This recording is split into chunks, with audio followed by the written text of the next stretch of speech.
Hartoon Skill Center 151 near Chotu Ram Chowk above Central Bank of India, Gohana.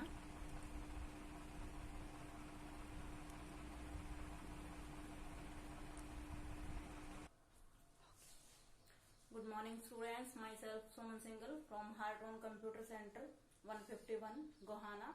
Students आज की class में हम types of account करेंगे।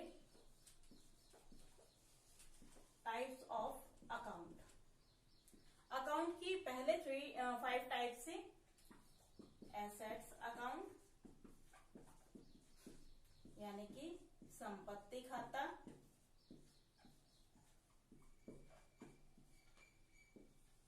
Liabilities account,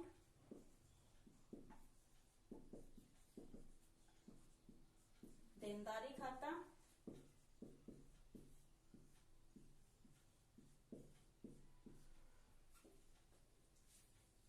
capital account, पूंजी खाता,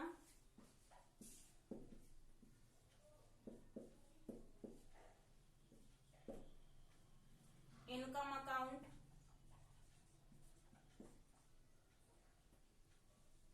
आय खाता और एक्सपेंस अकाउंट,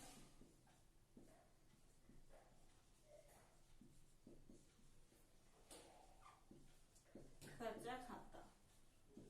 ये 5 टाइप्स के अकाउंट हैं। इनको फिर आगे क्लासिफाई किया गया, रूल वही काम करते हैं जो इनमें काम, asset account, liability account, capital account, income account और एक्सपेंस अकाउंट। फिर इन 5 को क्लासिफाई किया गया और उनके 3 रूल्स बना दिए गए, classification of account. So classify किया गया 2 में, पर्सनल अकाउंट और इन पर्सनल अकाउंट।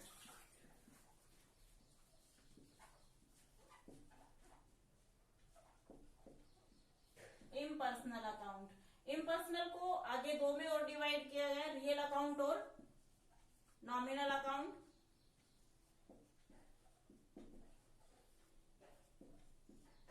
यानी कि अब इन 5 से क्लासिफाई करके इसके बाद 3 रूल हमारे काम करते हैं।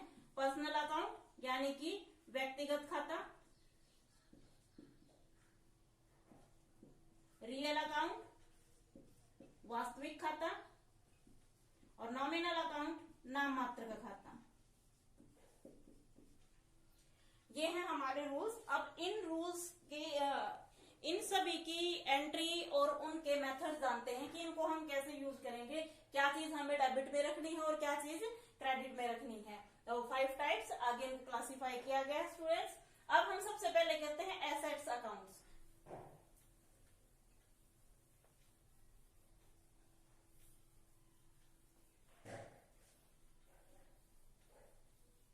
इनके रूल करते हैं स्टूडेंट्स। अब हम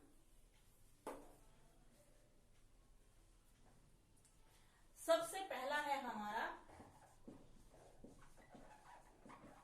एसेट्स अकाउंट का रूल क्या कहता है, डेबिट साइड क्रेडिट साइड, कि जब भी हमारी एसेट्स बढ़ेंगी यानी कि जब भी हमारी संपत्तियां बढ़ेंगी तो वो डेबिट में और जब भी घटेंगी तो क्रेडिट में। Increase all the assets in the debit side, और जब वो घटेगी तो क्रेडिट में आ जाएंगी। Decrease all the assets in the credit side। अब मैं इसकी एंट्री बताती हूँ स्टूडेंट्स आपको कि इसकी एंट्री हमें कैसे करनी है। सो इसकी फर्म ने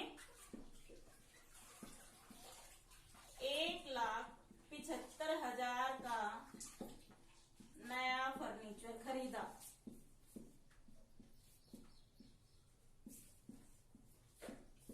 फर्म ने 1,75,000 का नया फर्नीचर खरीदा। तो फर्नीचर क्या है, फर्म की असेट्स। एसेट्स को कहां पे रखना है आपने, डेबिट क्रेडिट।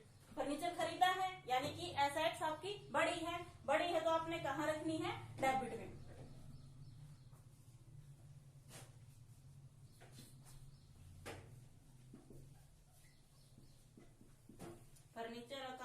कैश अकाउंट,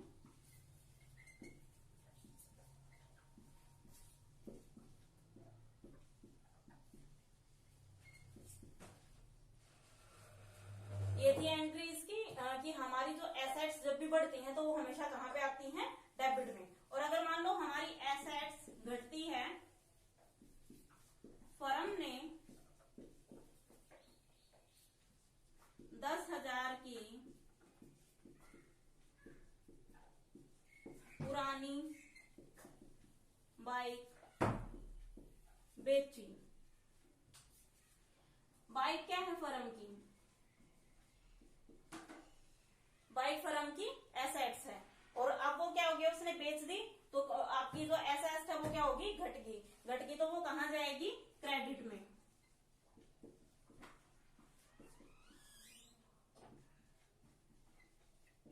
तो कैश अकाउंट,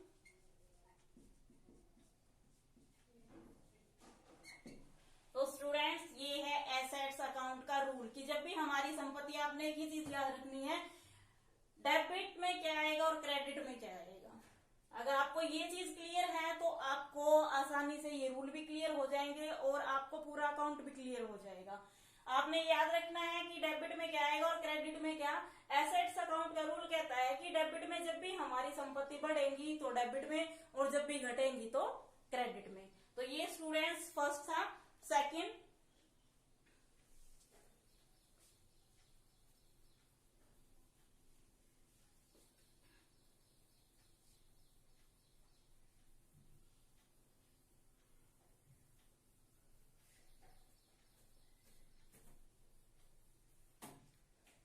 सेकंड है लायबिलिटीज अकाउंट।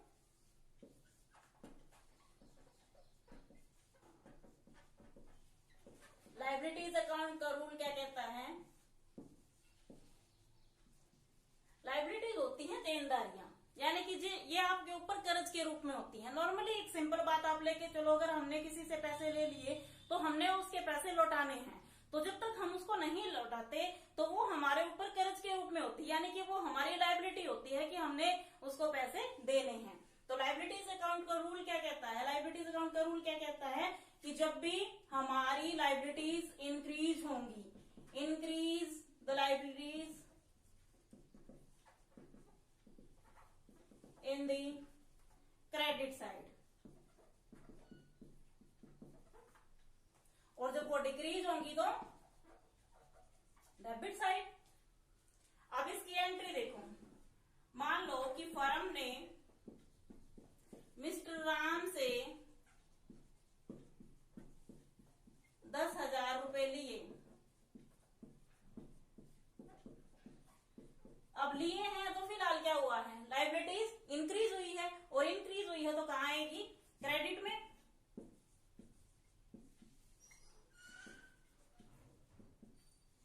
जिससे आपने लिए हैं इसका नाम आपने लिख देना है कैश अकाउंट।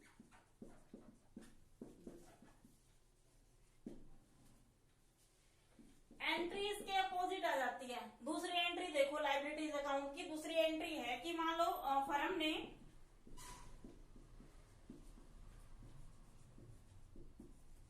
मिस्टर राम को 5,000 रुपए वापस किए। यहीं से पता लग गया कि हमने उससे लिए थे और हमने उसको देने थे। अब एंट्री क्या हो जाएगी, इसके अपोजिट, यानी कि आपकी लायबिलिटी कम हुई है।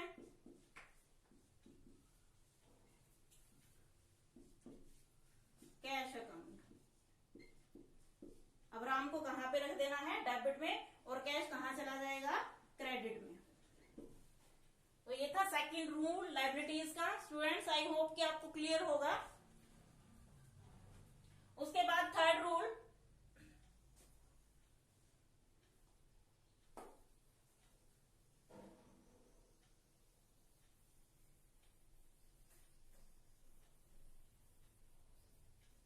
तीसरा जो रूल है स्टूडेंट्स वो है कैपिटल अकाउंट का। कैपिटल अकाउंट, जब भी हमारी capital increase the capital in the credit side, यानी कि जब भी हमारी जो कैपिटल है वो इंक्रीज होगी increase the capital in the credit side, और जब भी डिक्रीज होगी तो डेबिट साइड। एंट्री क्या कहती है कि मिस्टर मोहन ने 10 लाख रुपए लगाकर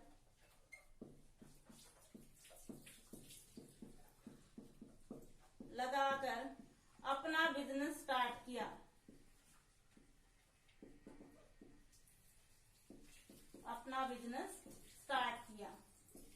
अब देखो एंट्री क्या कहती है, बिजनेस स्टार्ट किया यानी कि हमने बिजनेस में पैसे लगाए हैं। तो कई स्टूडेंट्स का कहना होता है बिजनेस में लगाए हैं तो वो खर्च किए हैं। नहीं, हमने खर्च नहीं किए, हमने अपना बिजनेस खड़ा किया उन 10 लाख से। यानी कि बिल्डिंग ली है, फर्नीचर है, मशीनरी है, तो वो हमने अपने बिजनेस में खर्च नहीं किए, इन्वेस्ट किए हैं।